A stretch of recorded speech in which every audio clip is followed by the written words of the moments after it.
Hello.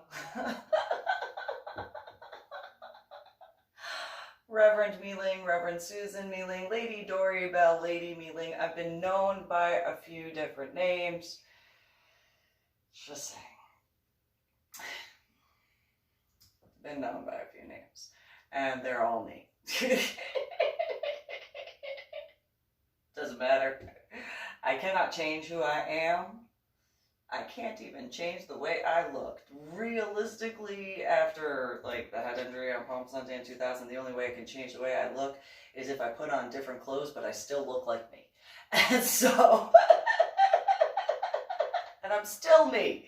I can't wear wigs. Know that. Because I can't wear a simple straw hat. It's too heavy.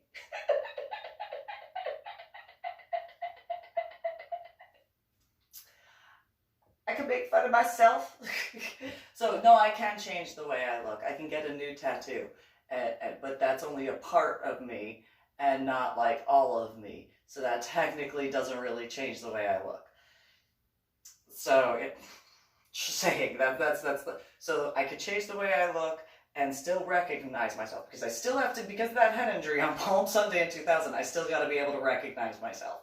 You know, got to be able to remember stuff. So, you know, okay, so here's the way I can change the way I look, but not, because I still have to be able to see and like recognize myself in the mirror. I can cut my hair, but that's still technically the exact same thing. I can dye my hair, still the exact same thing, because I can't go into a different hair color. I have to keep the same red. It could be a different shade of red, but it still has to be red. Nonetheless, period and end of story, has to be red. I've learned the hard way. I tried to go blonde. Nope, can't do that. Not only because I can't, like, you can't see my face. And it really is not a complimentary color to my skin tone at all. But I also can't recognize myself in the mirror. I mean, I could see my face after I stare a really long amount of time. So I could technically change my hair color, but again, going back to that head injury on Palm Sunday 2000 thing, I have to still be able to recognize myself. So I could change my clothes and still, you know, I can change my shoes, but that has absolutely nothing to do with how I look fully. And again, I could get, you know, more tattoos, but they have to have meaning. I can't, you know, just get, you know. Although I will say I was thinking about this set of tattoos for my back, which again, the irony of not being able to see my back, and you know, I mean, it would be spiritual nonetheless. However, the actual design itself is kind of difficult, I admit, which is kind of ironic, because when I wear corsets, I have to do all the tying stuff and like that, and the tattoo that I was essentially thinking of for my back in that regard is a combination of the different symbols for military branches and stuff, and realistically my spine just, you know, is what it is. Just, I can make fun of myself if I want to. I can do that quite well, by the way. I don't need anybody's help. I can do it all by myself, all on my own. Yeah, I don't need anybody's help to make fun of myself at all. Just saying. However, yeah, in order to change the way I look, it doesn't change the way I look. I still have my face. Still have to remember things the way I remember things.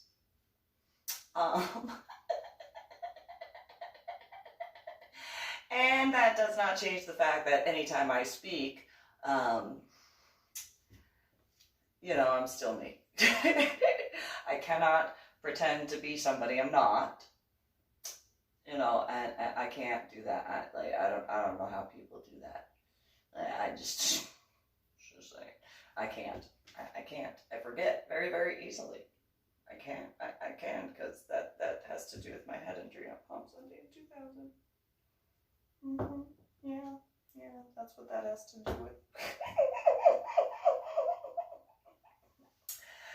So I'm going to get back to reading now that I did that quick little intro aspect.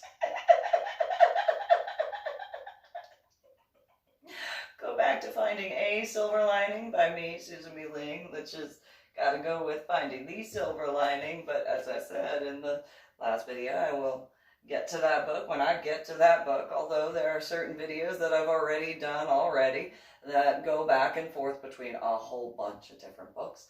And so, without further ado,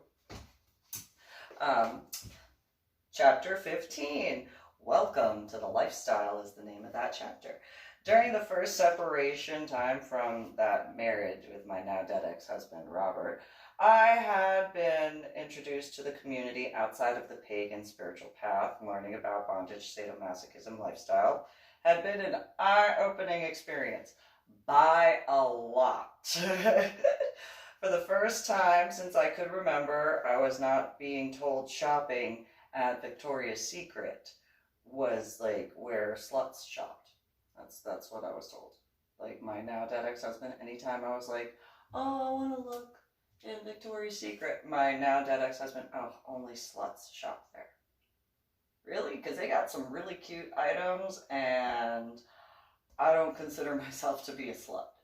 And so you can essentially imagine what was said when I walked by Frederick's Hollywood. And I was like, hi. Yeah, he had a big issue as far as if I had looked at any lingerie at all. He just did not like it at all. It's like, really, what male is like, no lingerie, nope, really? I mean, I'm just saying, like, I mean, no, nothing, not even, like, anything that I have had over the years, like, just would have essentially upset him if we were still actually, like, if I had gotten that when we were still together, ooh, yeah, that would have been a few conversations, because I learned the hard way that when I did get some stuff, it was, ugh, what's wrong with you? That's disgusting.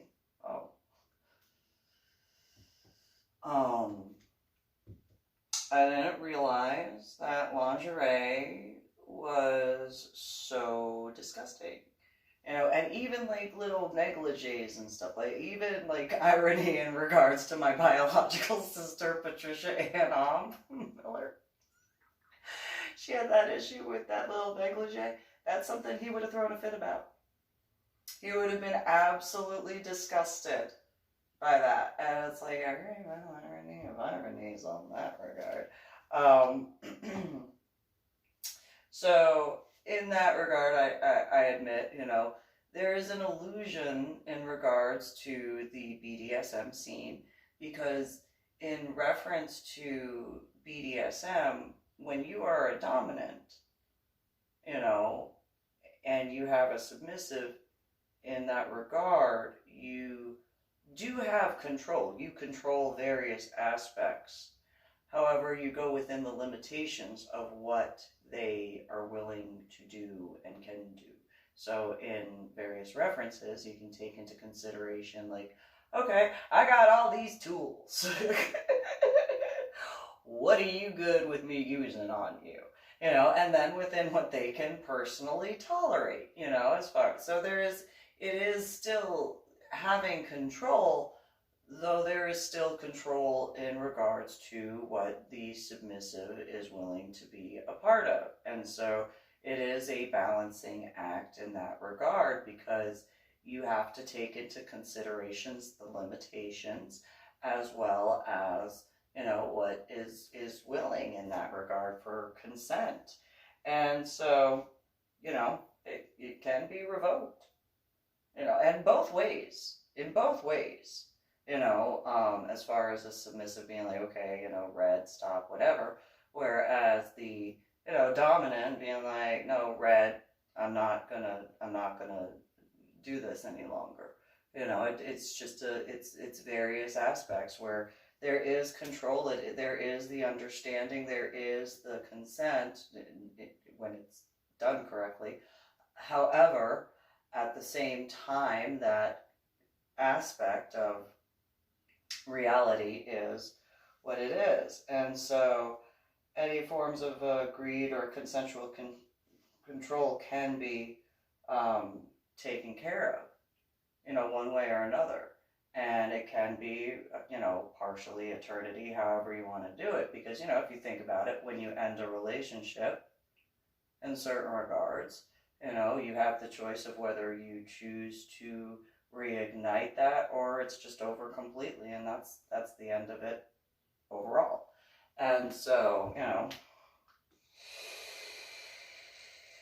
and then, despite the fact that I had not been in the BDSM lifestyle during the first aspect, before the first separation, and learning the difference between abuse and all that sort of stuff, I had never given that control to my now dead ex-husband when he was alive. However, I also did not know that certain things were considered illegal. And so I had no idea that abuse included that particular aspect of what I had dealt with.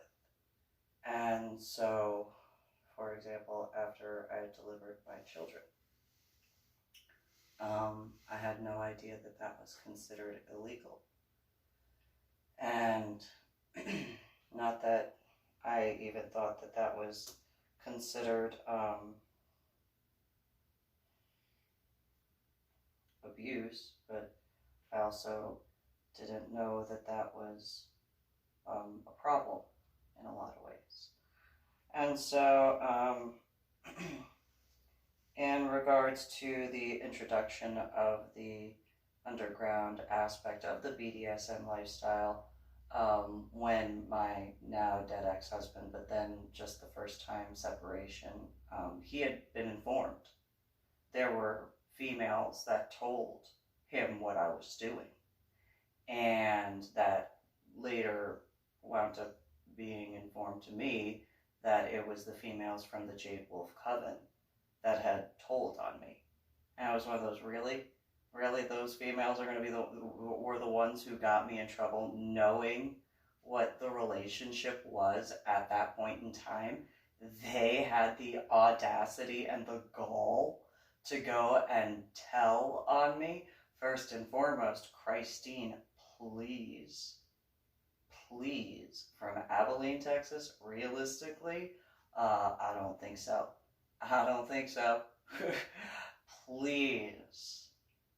Please, of all females to tattletale in regards to my involvement with the lifestyle, realistically, her. And then on top of that, Jamie, I mean, really, her husband managed, a strip club or exotic dancers club, and he especially should have known better, being a manager at a club like that. Because, I mean, realistically, that shouldn't have ever been an issue when you think about it, So in an overall sort of way, it was extremely eye-opening because I didn't realize people would do stuff like that. I had no idea that people would out people in that sort of a way. And it realistically wasn't until, I think it was 2011, I had spoken with a female, an ex-girlfriend of the guy that I was dating at the time, Patrick Kennedy. And when speaking with her, she had said that she had been told that I was outing people. I was like, what are you talking about? After what I went through? No. No, no, no, no, no, no, no. Not at all. No, I would not. No. No. And I didn't get to finish speaking with her and trying to defend myself in that regard. But no, no, no, no, no. Now, my ex-sister-in-law, Mary Evangelina Nichols Osteen, she said that that was funny. I did not know that the swinger community was very closely related in certain regards to the BDSM community. And I was one of those, that's not cool. That's not okay. That's not acceptable to do stuff like that. No, no, no, no. Though, at the same time, I also don't believe that that should technically be an issue. You know, what people prefer to do in their bedroom is what they prefer to do in their bedroom. And if they are adults consenting, then they are adults consenting, and that is the end of that. You know, what you're into is what you're into, and that's how that goes. If you take that out into the public setting, you know, with respect to people who aren't involved with that, no edge play and stuff like that out in public. However, you know, realistically, I mean, have some common sense. Have some common sense, you know, and just saying, you know, personal opinion. However, I had been introduced at the time of when I first got involved to the BDSM lifestyle that essentially became a mentor. I don't know whether he realized I viewed him as such. However, you know, he had taken me into the backyard, we had discussed a lot of things, and he had given me some books that I needed to go look into and read, such as, you know, Screw the Roses, Give Me the Thorns, The Loving Dominant, so on and so forth. And I researched that heavily, and I noticed in a way, in reference to my own self, I read through it and I was like, okay, I could see where in certain aspects of my life, and while I understand BDSM was and still is by certain technicalities more of a adult relationship sort of thing, however, I could see certain similar traits as far as the psychological aspect. So I could see where, in regards to what my children needed, you know, there were times I had to be, you know, no, you cannot have that, no, no, no, no, no. But at the same time, when they needed something, well, yes, I'm going to make sure that you have what you need, you know, without hesitation. Sometimes that means a strong hand. Other times that means, you know, being mom, you know, and either way, still being mom. However, I tend to read things not solely in regards to just the topic. I tend to evaluate things in a multifaceted way. So, especially if it's a book in regards to self-evaluation or looking into personal stuff. So that is a thing in that regard. And so while no, I do not consent to minors, you know, in that whole aspect, obviously. And I don't think that it's right that minors should ever be, you know, that's not right at all. Pedophilia, no, not at all. That's wrong, obviously. But in regards to the aspects of the psychological realm, because what good parent does not do, you know, what they can for their child? And if that means they have to be a little bit more strict by technicalities, right? And then when they actually need something because they need it for whatever reason, you know, if they're hungry or they need food or, you know, they have an emergency and you take care of them, that sort of thing, that's in a different way, obviously, right? But you can, at least I could see certain aspects in that regard where it was not just in the aspects of the adult lifestyle, but I could see it in my everyday life. And so I could see where I was a switch in certain regards, but not in BDSM. Not in the bedroom. No. There are plenty of individuals, not that many. I mean, realistically, I counted. And there's not that many that could actually say that when I sat a certain way, in whichever way that happened to be, not one could say that I just laid there. At all. Not at all. No. No. Nope. Just a certain aspect, but then later on learning the terminology for myself is pansexual, and you know, I've been introduced to different websites over the years, including MySpace. I learned about that and stuff like that, and then Facebook later, and then FetLife and all that.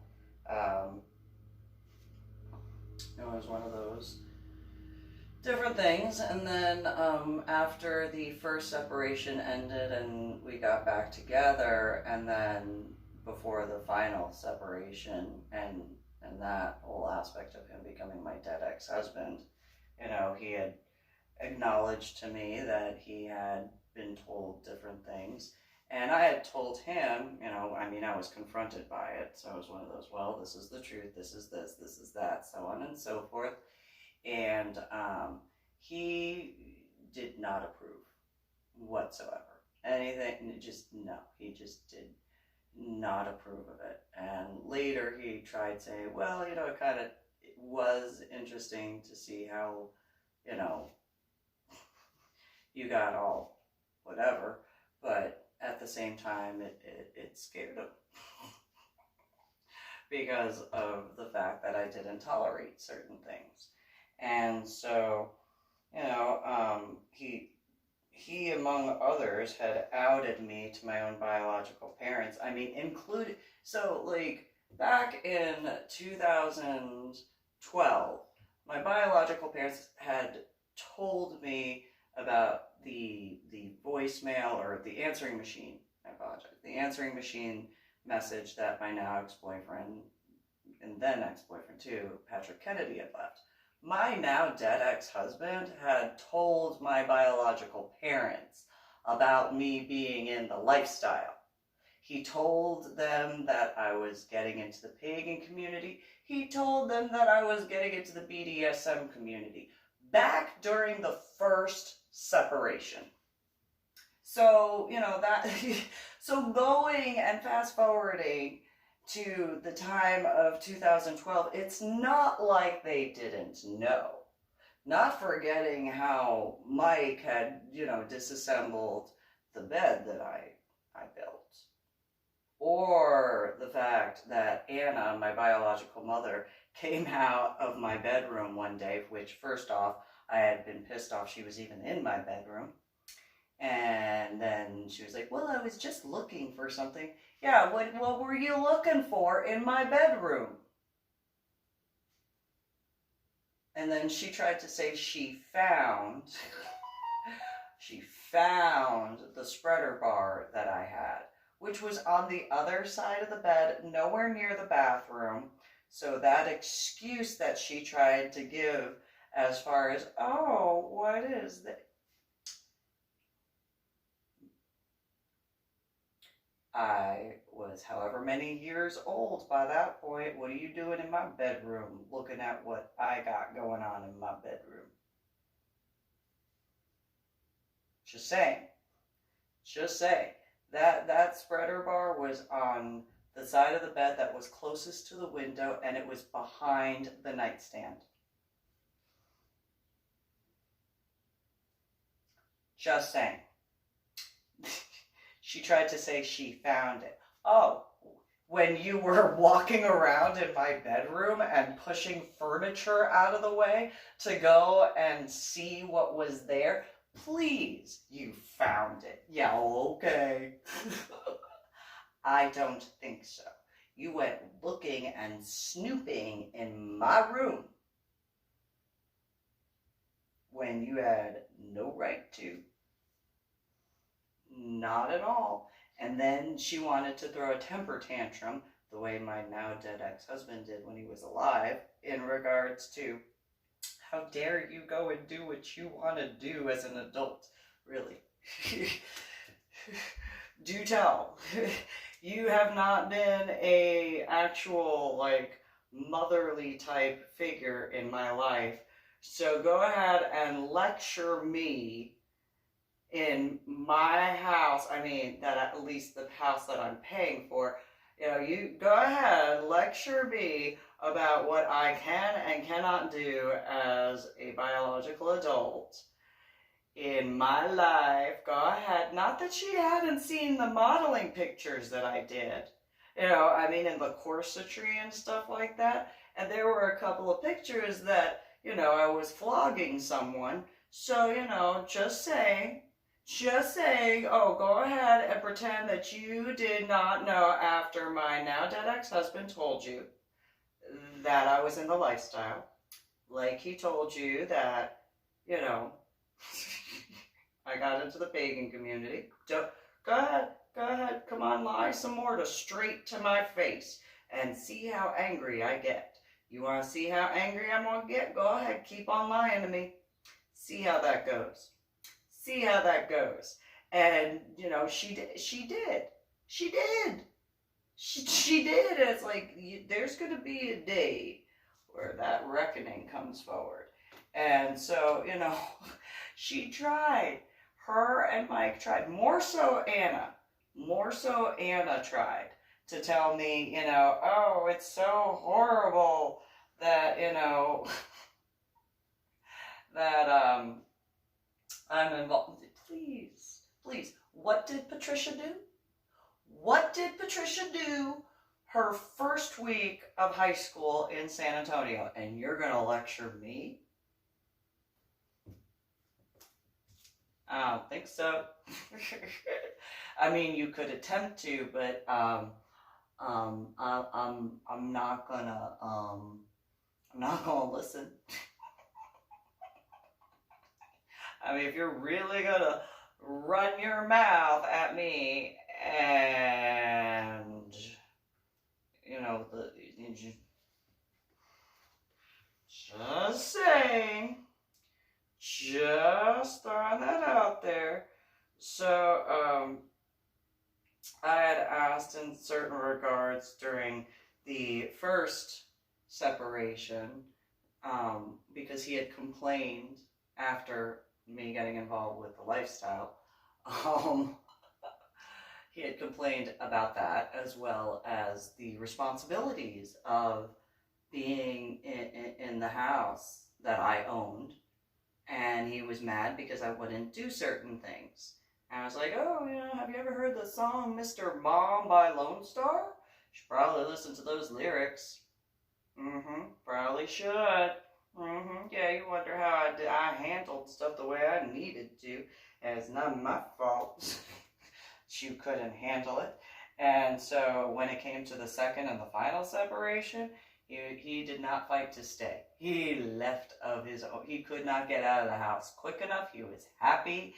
He got an apartment across the street from his favorite bar and stayed there. He was able to go drink and then stumble back to his apartment. And yeah, nope. Because just before the final aspects of the final separation, he tried to say we could do polyamory, which in his mind meant that he could continue cheating and lying and being himself instead of what polyamory actually is, where you're open and honest and you discuss things and you go over what you feel comfortable with as far as both sides and so on and so forth. And so, you know, as far as the BDSM, LGBTQP swinger lifestyle, you know, again, I've had completed a few few videos on my official YouTube channel, Reverend MeeLing. Subscribe, please. And though he had tried repeatedly to do different things, and it's like, no, that's not how that works. That's not how that goes. And, so for example, when it comes to just common sense aspects, until BDSM, LGBTQP, swinger lifestyle stuff is, and LGBTQP obviously is far more known and accepted, but until the other aspects are more accepted in an overall sort of way,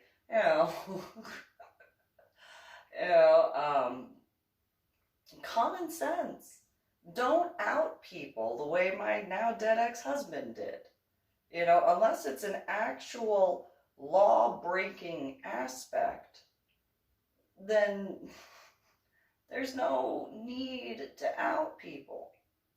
What adults do and consent, that's of importance. So, I did speak with some individuals in certain regards to a company in Dallas, in regards to my ex-boyfriend, Patrick Kennedy, but that was not because of the BDSM aspect. That was because of safety for that company. That was all safety aspects. And had I been able to put together the aspects in regard to a different company that he had worked for before winding up at that other company, I would have contacted that company to let them know because of what had occurred. Just gonna leave it at that. Those companies know who they are, or their employees, or however that goes. They know. They know. And that was to ensure the safety of the companies and the employees of. So that way, that was considered and taken care of. So that way there weren't certain issues in a longer term sort of way. By technicalities, I didn't owe any of them anything like directly, but it was one of those moral aspects where it was like, this guy is discussing this stuff with people I don't know if you would consider as people who should know those things. And so I want to make sure that if it is of importance to you guys, then that. So, and then that was ironically after speaking with the ex-girlfriend. However, as far as being outed, I had been dealing with that for a while. Even a female that I had dated had outed me to my own biological family. And then Lackland Air Force Base had to deal with that. Because my biological mother, I was already outed. So my biological mother said something. I made a comment about one of the female phlebotomists who, was doing that sort of stuff, and then Anna lost it. My biological mother just, why can't you be normal? Why can't... Really coming from you? If you want to consider you normal, I don't think so. I'll go with what I consider normal. I mean, it may not be the most normal for everybody, but, there are certain aspects that people and I are like that on. And so, maybe in different ways, nonetheless, we're here. And again, I apologize for Lackland Air Force Base having to hear her cry. However, I grew up with that. And I got to hear that all the time. And then when she moved to San Antonio, Texas,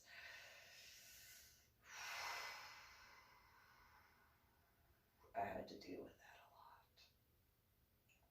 With headaches and migraines. So, my sympathies.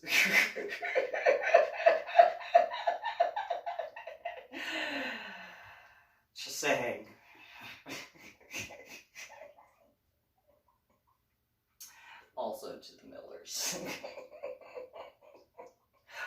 I'm sure they heard her cry a bunch. A bunch. And if she had just told the truth, she wouldn't have had to cry. She could, like, it's females like that I can't handle. The ones that cry, that think that they're going to get out of being in trouble because they're crying. Oh, no, I've actually had females do that to me. And it's one of those, you do realize that you are crying to a female. Why don't you feel sympathy? Because I don't like females like that. That's really annoying to me. And I know I'm not the only one. And there's going to be a day that males learn that you do that on purpose. And you know how to do that. And that's not okay. And I hope that I'm around to see that. Because, yeah, no matter how much you cry, there are certain things you just can't get out of.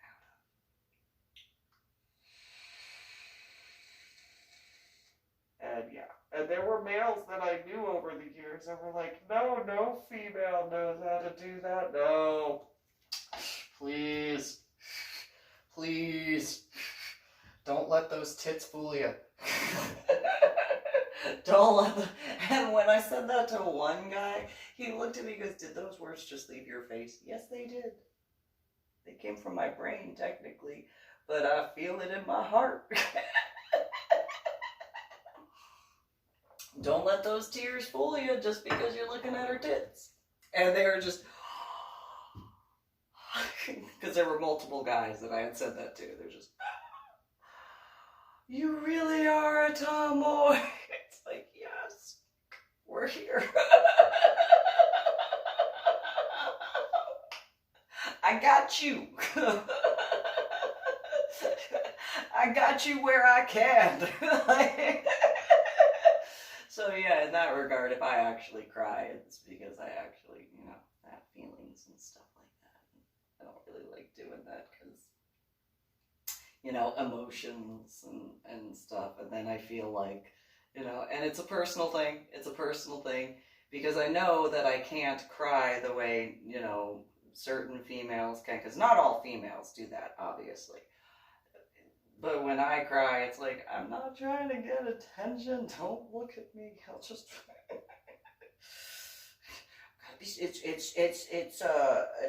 It's allergies.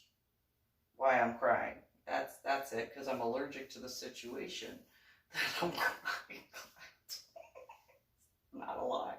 And so, just saying.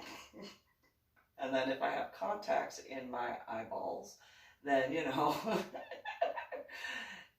technically it's partially because of my contacts, because they're moving when that crying stuff happens, and, that stuff. And yeah, I'm those who grew up with me in New Jersey, there are very few who ever saw me cry. There are very few guys that can actually say, no, we saw her cry. We saw her. There are very few guys who could actually say they saw me cry. Even in Illinois, there are very few guys that could be like, yeah, I saw her cry. Very few. That number is extremely low. Extremely low. And then, yeah. And then when, and after the Army, I do have to admit that head injury on Palm Sunday in 2000, I got yelled at a lot, and with headaches and migraines, it was painful being yelled at because of the headache pain and migraine. It's like, I gotta stay at the position of attention, but this hurts. And, I feel like such a little bitch crying. And then, as I'm being yelled at, I'm such a little bitch for crying about my headache pain. It hurts so bad. I mean, I don't want to be in trouble at the exact same time, but ow. And I can make fun of myself if I want to. And so, just saying. I mean, granted, there were some things that I got in trouble for that I shouldn't have gotten in trouble for, but it was mainly the yelling. Like, it was mainly the yelling. Even Watson, when he had to give me counseling statements, he rarely saw me cry when he was giving me counseling statements. Okay, I did that wrong. Okay, because he wasn't yelling at me.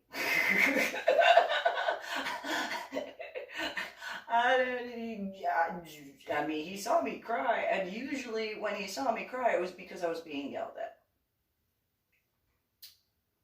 Otherwise, anytime, like, and then, so, like, if the guys in the army were like, well, why isn't she crying with you, Watson? Well, the answer is because I have headaches and migraines. And he wasn't yelling at me. He would just, you did this wrong. You did it. Well, I didn't mean to do that wrong. I didn't know. So that's the biggest, difference when, like, being yelled at when I have headaches and migraines and getting in trouble for stuff that I can't explain or understand at the time. And then, here's what you did wrong. Okay. You just tone of voice and loudness.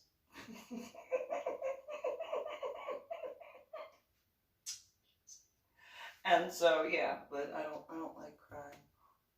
Doesn't help my headaches. I will say that when I cry, that definitely does not help my headaches, but that's a stress level issue usually.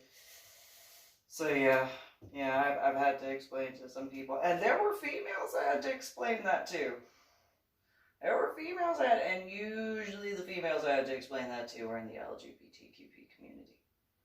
Usually more so in that regard. There was still some in the BDSM aspect and the swingers aspect, but usually their main aspect was in the LGBTQP community. That was usually the main aspect where I was like, yeah, don't let her tits for you. Just saying. I know that you like them. I like boobies too. Tits are nice. They're great. However, if they only cry, the tears, and then, and it kind of, it's kind of a dichotomy because the tears fall downward and then they get a wet t-shirt and then, I know. So I was like, hey, I got you. Let me help you where I can, as best as I can, just as a forewarning, because I am not one of those types of females. At all. Nope. I don't like to cry at all. So, but I can still make fun of myself.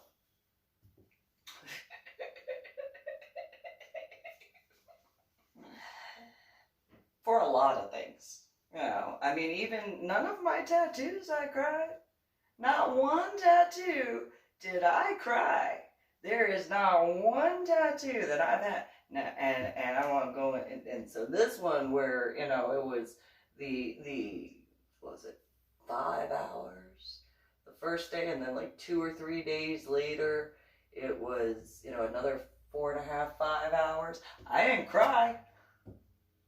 I did not cry at all. I contorted into all sorts of positions because of the pain and trying not to be a little baby about it. 'Cause, despite the fact that it had been less than, a total of like 72 hours from that, but I did not shed a tear.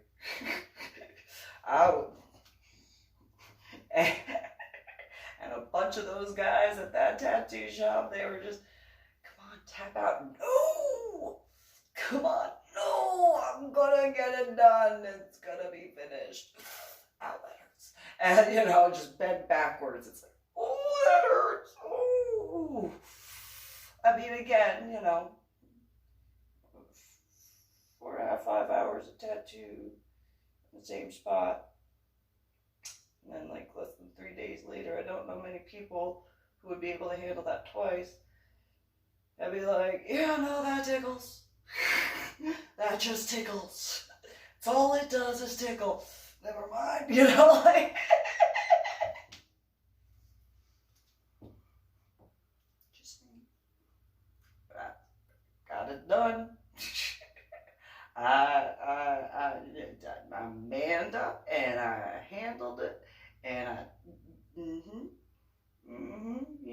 yeah. And despite the fact that being a meaty area still hurt. A lot. Did not tickle at all. And so, yeah. So for those who have ever been like, oh, who would have ever thought she's stubborn?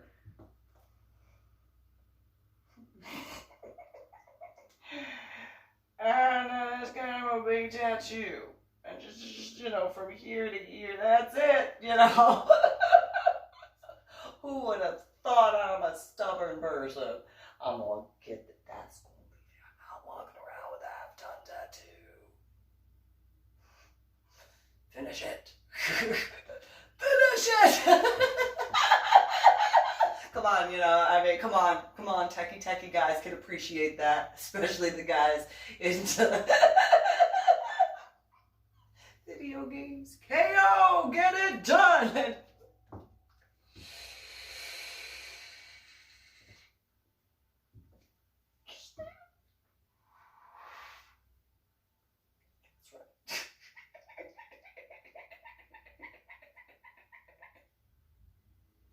Yeah, I'm that person that can do that. So, I was not going to walk around with a half-done tattoo showing. Especially at that time, I was actually wearing capris a lot more, which is the irony. But then that whole aspect of like, I'd have to walk around like this the whole time. That cognitive disorder issue. So, on that note, you guys have a good one. I realize that some of that actually probably looks like musical notes. So, you know, where the feathers are and stuff.